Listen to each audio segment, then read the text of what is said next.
Hey everyone, I'm going to start a series of tutorials here on how I prep my bodies for initial paint work.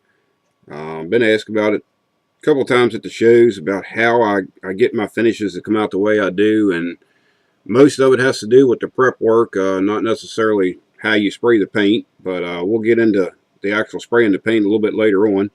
Um, so basically what we have here is this is a Ferrari Testarossa body, as is, out of the Fujimi kit. I'll take this body and wash it down with some soap and water and just dry it off. And if I've got any bad mold lines or marks that I can clearly see right off the bat, flash like right back here, I'll get rid of that or clean it up a little bit initially before I do anything else.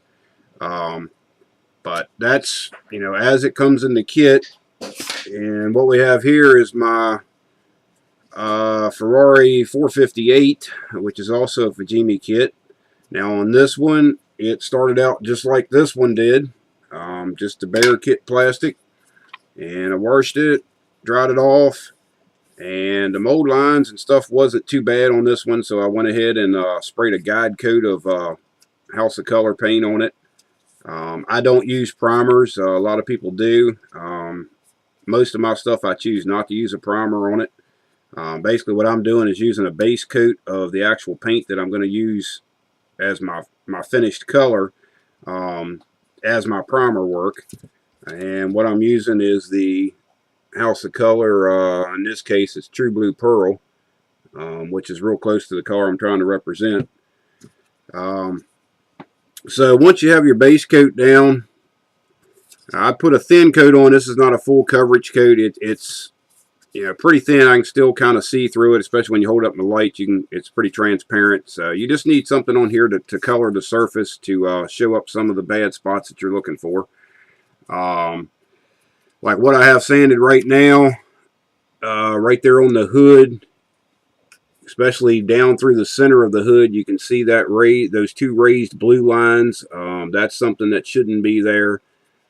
That's something that we got to work out a little bit more as far as sanding. But I'm going to show you what I do on this side here that I haven't done any sanding to yet.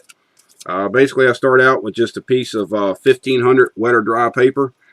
And I do all this by wet sanding. And you just want to come in and just lightly go over this surface. I'm not putting a lot of pressure or anything on it. You just want to, you're just looking for like ejector pin marks or sink marks in the finish or high spots or anything like that. And this is a good way to pick them up and get rid of them before you do final paint, because at final paint stage is kind of a bad time to find those things. So I do it this way, and this way I know the body is smooth and ready to go when I get ready to get my final paint colors on and get ready for the clear coat. So you'll see here around this one mirror, well actually where the passenger side mirror goes on, to show you some of the things that I'm looking for when I'm doing this. Get the camera to focus here on this thing. There we go. But right around this, where this mirror recess is, you can see a white line where the paint has come off of that. What that actually is a raised edge of plastic. Anytime you have an indentation, even on your panel lines and stuff like that, if you don't sand this and get it smooth, you will have a raised part around all those pieces. And that's, getting rid of stuff like that makes for a much better finish when you're done. And it'll make the finish a lot smoother and a lot shinier. So that's basically what you're looking for. Like right here in this roof, there's a small sink mark, and if you flip the car over and look inside of it, you will see that there's two balsas cast in here, and that's what those sink marks are. So it's just a matter of just lightly sanding stuff and looking for those kind of problem areas is what I do. And like right here on the back of it, there's actually 3 sink marks across the back panel on this. And if you flip the body over again, you will notice there's 3 balsas cast in. That's where those sink marks are.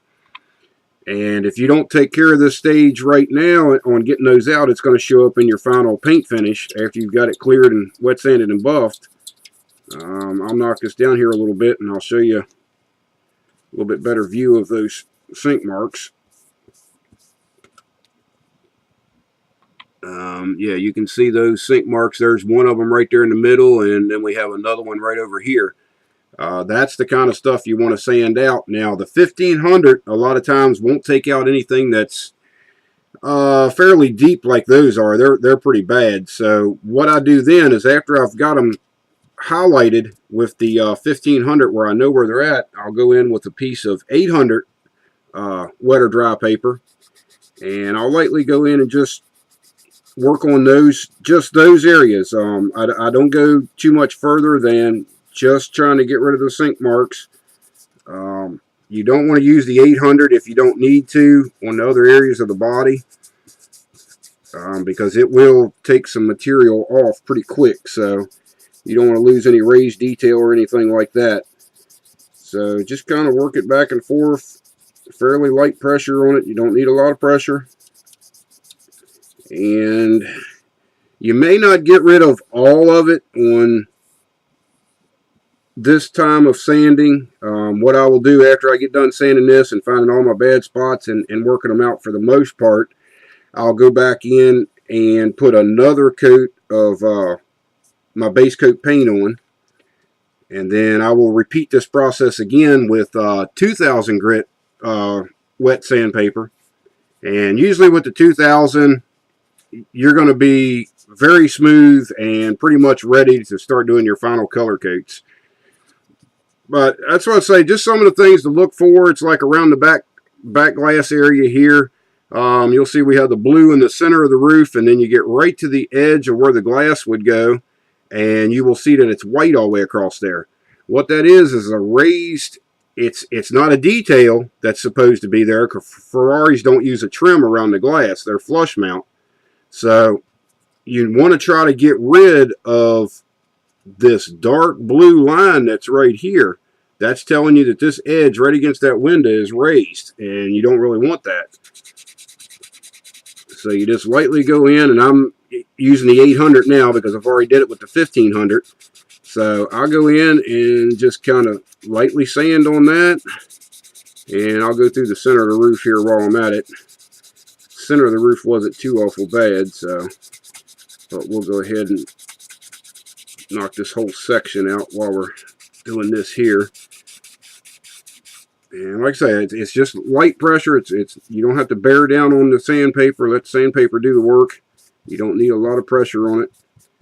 And there you can see that line's gone. Now that's going to be smooth all the way back through here. There'll be no ridge on it. So when you paint it and clear it, it's definitely going to be smooth. It won't be a bump in there or anything. And if you get rid of that kind of stuff now, it saves you a lot of headaches later on down the road. It's just like this little sink mark that's there on the roof. It's just a little dot. Those little dots, if you're doing a competition finish, that can be the difference between getting on the podium and not placing at all. If you just kind of overlook that stuff and go, well, judges won't catch it, they will. So, you know, if you get into this practice and, you know, really stick with it on each build that you do, this all becomes easy. It seems like a lot of headaches at first, but it's actually not that hard to do. And once you do it a few times, you'll do it on every model, because you'll realize how much better finish you're getting and what your overall model is going to look like. It's going to be a lot better for you. So hopefully, as far as how I do the prep work on my models, that's how I do it. It works for me. Like I say, people use primers, people use metallizers on top of their the kit plastic, and you know, I choose just to use House of Color lacquer paints.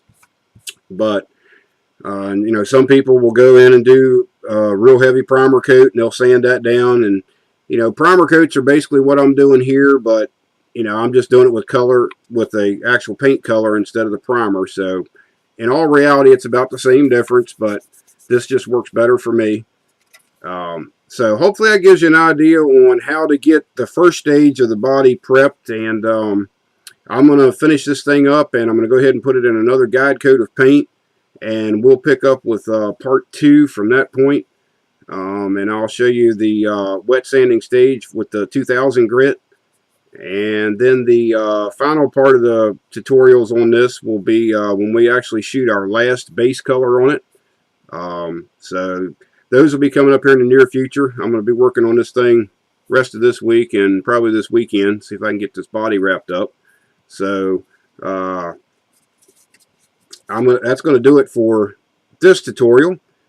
Stay tuned for the next one coming up. It'll be here real soon. So any questions or concerns, just leave me a comment on the video here, and I'll be more than glad to get back with you on it.